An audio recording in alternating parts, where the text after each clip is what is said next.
You ask your own press conferences, ask your own questions at this press conference. Are you pleased with that tonight? Yeah, I was pleased with it. What impressed you the most?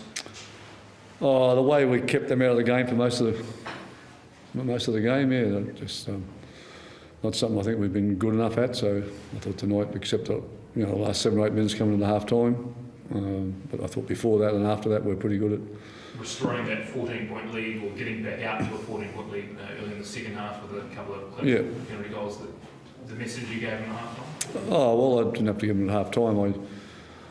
They knew what our goal was tonight, how we wanted to play, and they did it for 35 minutes, 33 minutes probably really good, and then we came back out second half and started it all over again, which you have to in the second half, and we stayed at it for 40 minutes.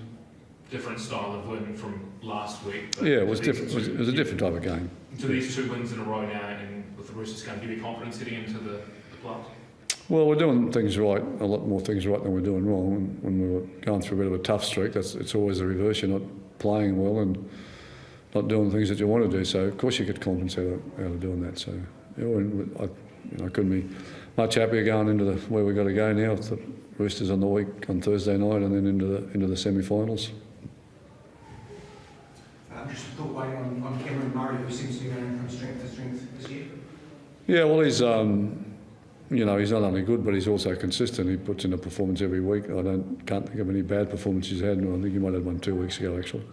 By his standards, but that wasn't a bad one by most people's standards, but by his it was. But yeah, we all know what he's got, and he brings it each week, and he was really good tonight. What did you expect from the Warriors tonight, considering the season? Yeah, good point. I didn't know what to expect. I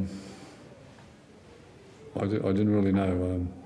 They had nothing to play for, but they were playing home. It was the last game of the season home for them, so they wouldn't have been happy with the result last week. Well, I thought they played pretty good first half. I thought they really muscled up in defence and had a lot of pluses going for them. But they fall into lapses that teams that aren't in the top group of teams do. That's the modus operandi of these teams that aren't contesting the playoffs, that type of stuff. They'll play good for a period of time, and then they'll lose it for 10 minutes, and they'll come back and play good again.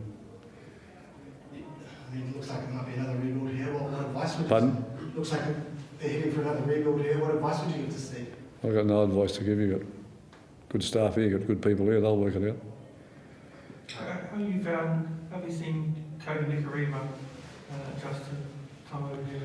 Look, it's a tough thing to leave a club in the early part of the season into a season. The biggest thing we do with our players is have good pre-seasons, and when they're there with you. Jaden Sue is going to be a lot better player than he showed here tonight, and he struggled with coming halfway through the season to us and not being around the boys long enough. So Cody's in the same. I've been watching Cody. I really rate Cody highly, and I was sorry he left the Broncos, but he'll deliver the goods for you.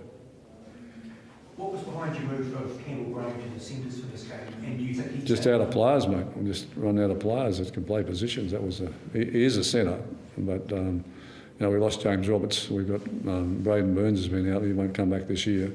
So we're 2 centres down, and we put our wingers in the centres, and we've brought Alex Johnson in his first game back today, but he hasn't played for nearly 4 months. So I was happy to put him on the wing, and Adam Dewey was there, of course, playing fullback. He's done a good job for us. So yeah, it's more out of necessity than some great move by the coach. Given Campbell's performance tonight, could he potentially stay there?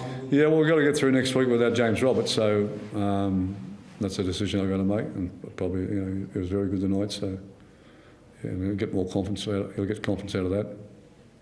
And Wayne, just on Damien Cook, how do you think he keeps standing out, even though there's more and more focus on him and teams are trying to shut him down and target him? Well, he's got good players around him. That's what helps him. I mean, if you want to watch Damien all night, well, someone else is going to create a bit of havoc in the halves, or Cam Murray, what you've seen what he did tonight, So, and Sam's back now, and Sam's one of the most devastating forwards in the game. So, that's what you want in your team. You want all different points of attack and all different players that can bring different stuff. So they just can't close Cam down. And I think that's Damien down, and I think that's the key to it, and that's what makes him so good. Remember early in the game when Sam was pretty fresh, and it's like he had 2 or 3 wonderful play the ball seam, and Damien got on the back of those, and then Cam Murray's got a good play the ball. Liam Knight's got a good play the ball, and so he can play.